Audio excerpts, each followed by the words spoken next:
नमस्कार दोस्तों।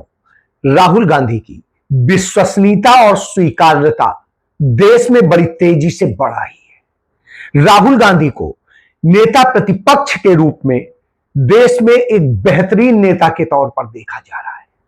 राहुल गांधी को विपक्ष के सबसे अच्छे नेता के तौर पर देखा जा रहा है। राहुल गांधी को देश के भावी प्रधानमंत्री के तौर पर देखा जा रहा है और राहुल गांधी विपक्ष के सभी नेताओं में बहुत आगे है।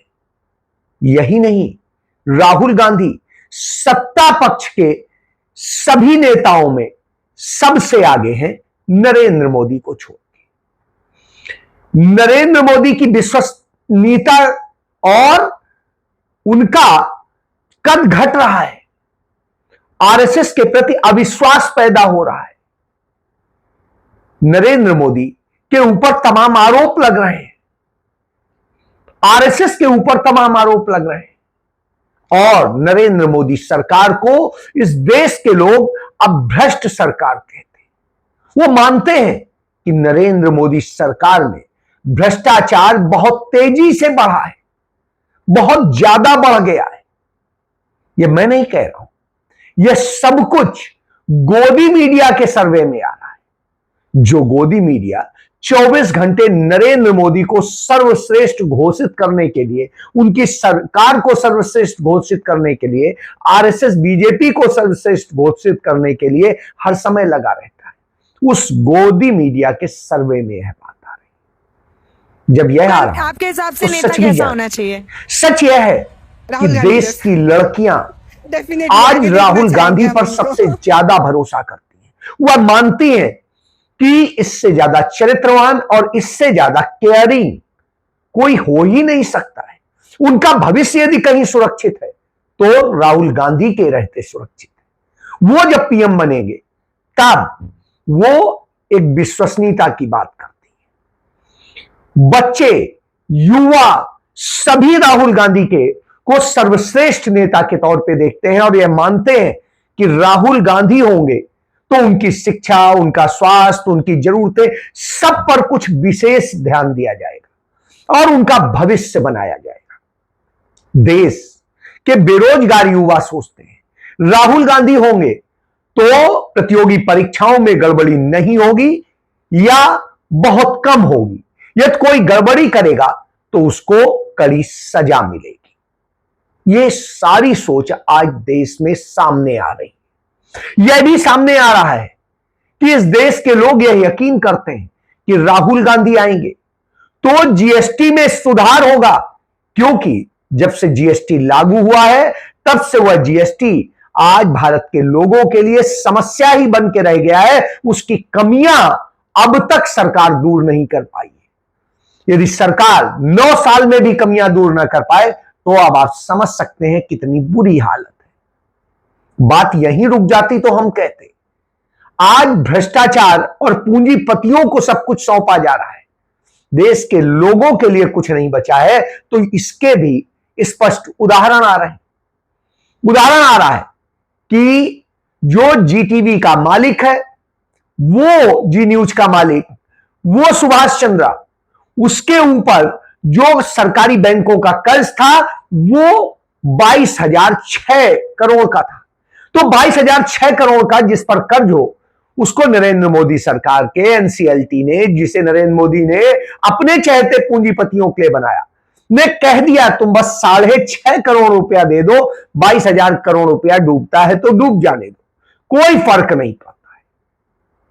आप यदि 10,000 रुपया लोन ले लें तो आप यदि उसकी किस्त समय पे नहीं देंगे तो आपके यहां तगादा करने लोग आ जाएंगे। लेकिन वहां यह स्थिति है कि इतनी बड़ी रकम आप हजम कर जाओ। ये पहला मामला नहीं, इसके पहले इसी तरीके का लाभ अनिल अंबानी को दिया गया, इसी तरीके का पीरामल को दिया गया, इसी तरीके से अडानी को दिया गया और दूसरों को दिया गया। तमाम कंपनियों को इस तरह से लाभ दिए गए। ये सब हमारे सामने है कि किस तरह से विजय माल्या इस देश से भागते वक्त अरुण जेटली से पूरी चर्चा करके गया था और कैसे सेटलमेंट होगा इस पर भी बात करके गया था। सुषमा स्वराज विदेश मंत्री थी, उन्होंने उसको सुविधा उपलब्ध कराई थी इस देश से बाहर जाने की। और इसी तरीके से तमाम केसेस सामने आते हैं, लेकिन इसके बावजूद सरकार कहती रही कि हम तो ईमानदार हैं। जब यह सरकार अपने आप को राष्ट्रवादी बताती है तो उस स्थिति में भी खुलासा हो जाता है कि चाइना जिस तरह से भारत में घुसपैठ कर रहा है, जिस तरीके से और तमाम सारी स्थितियां पैदा कर रहा है जो भारत के लिए बेहद खतरनाक है, इन सब के बावजूद नरेंद्र मोदी सरकार एक बार भी नहीं बोल पाती कि हमारे देश की तमाम समस्याएं, बेरोजगारी हो, हमारे देश की जमीनों पे कब्जा हो, हमारे देश के तमाम सारे जो धंधे पर पूरी तरह से कब्जा हो, वो सब कुछ चाइना ने कर लिया है और नरेंद्र मोदी सरकार ने ही उसकी मंजूरी दी है, मदद की है। तो ऐसे में नरेंद्र मोदी सरकार क्या बोलेंगे? चाइना के सैनिक घुस करके हमारे यहां आते हैं और हमारे 20 सैनिकों को मार डालते हैं, हमारी सरकार कुछ नहीं बोल पाती, सरेंडर करके बैठ जाती है। तो फिर क्या कहा जाएगा? देश में महंगाई चरम पर है। यह स्थिति हो गई है कि कोई चीज भी आपके बजट के अंडर में नहीं रह गई है। मिठाई तो खाना आपके लिए दूभर हो गया है। त्योहारों में आपका मरना तय है, क्योंकि जिस तरह से इन्होंने पहले शुगर लॉबी के आगे सरेंडर किया, जो एथेनॉल उसने बना करके बेच दिया, उसमें 32% गन्ना उसी में चला गया और उसका नतीजा यह हुआ चीनी का उत्पादन कम हुआ और कुछ गन्ने की उपज कम थी। तो यह मिला के करीब 50% का नुकसान हो गया। नतीजा यह हुआ कि आज चीनी की बेहद संकट आ गया है और जब चीनी का संकट आ गया हो तो चीनी के दाम बढ़ जाएंगे, त्योहारी दिनों में बढ़ जाएंगे। तो वही हुआ, जो 45 रुपए की चीनी मिल रही थी वो 70 से 75 रुपए में मिल रही।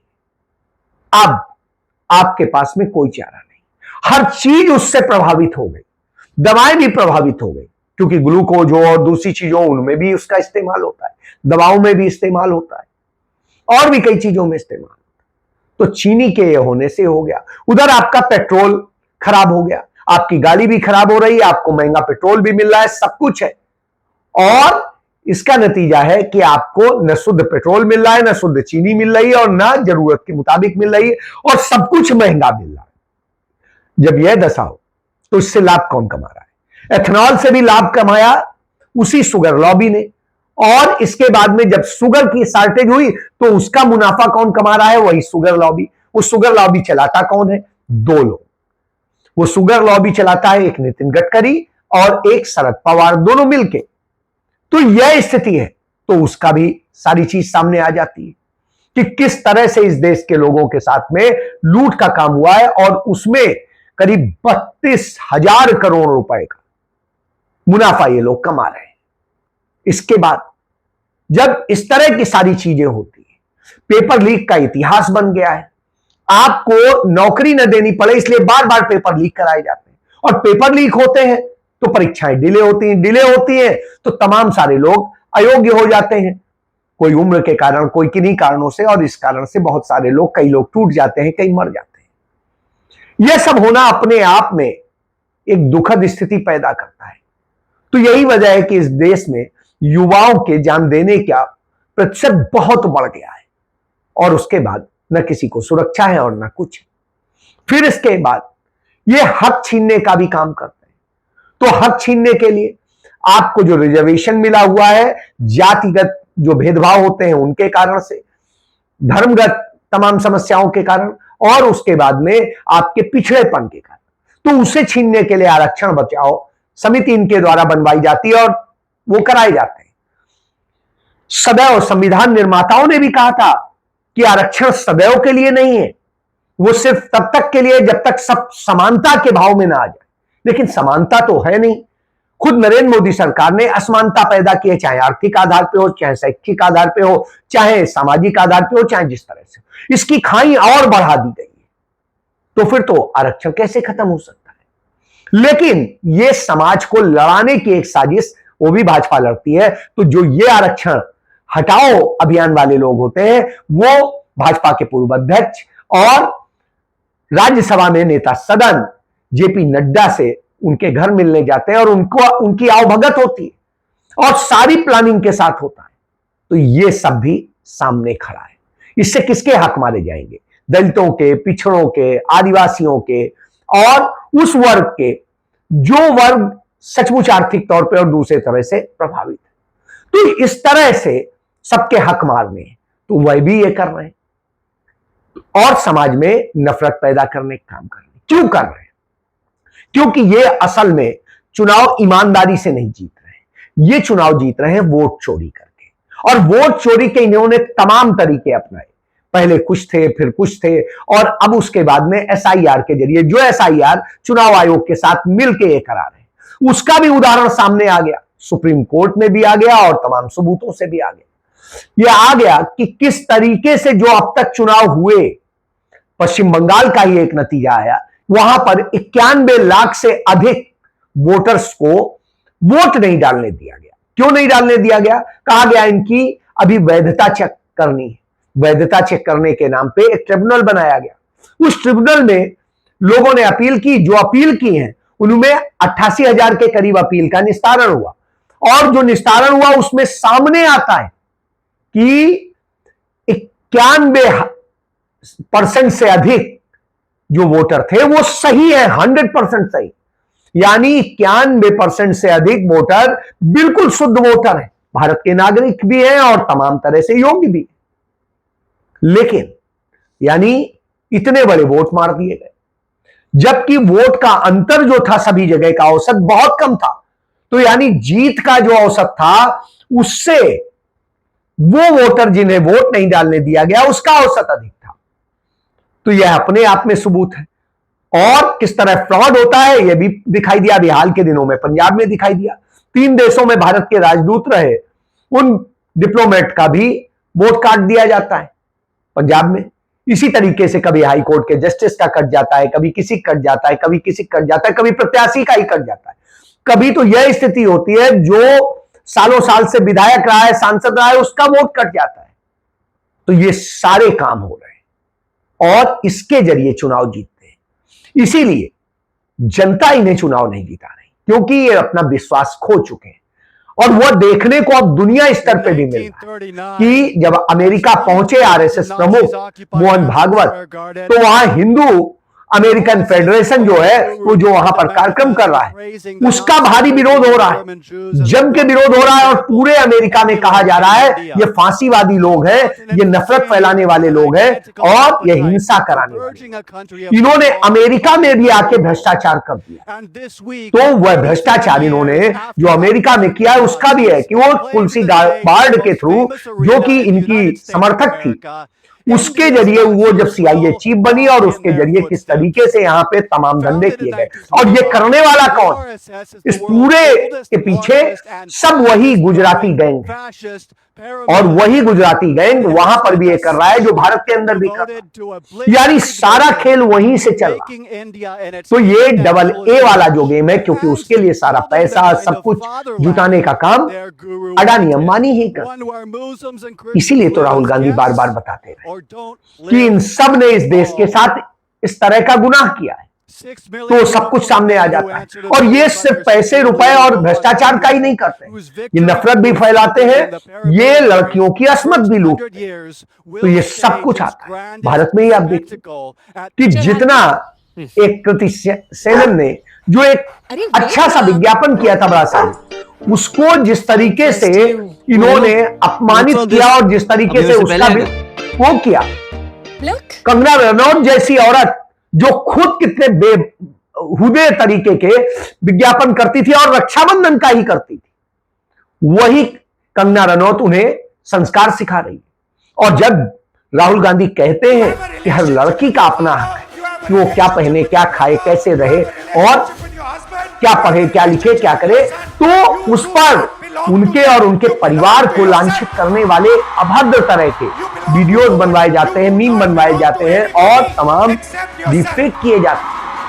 और ये सब कौन कर रहा है? बीजेपी का आईटी सेल, आरएसएस का पूरा हुआ, क्योंकि राहुल गांधी आरएसएस बीजेपी की पोल खोल रहे, उसका सच बता।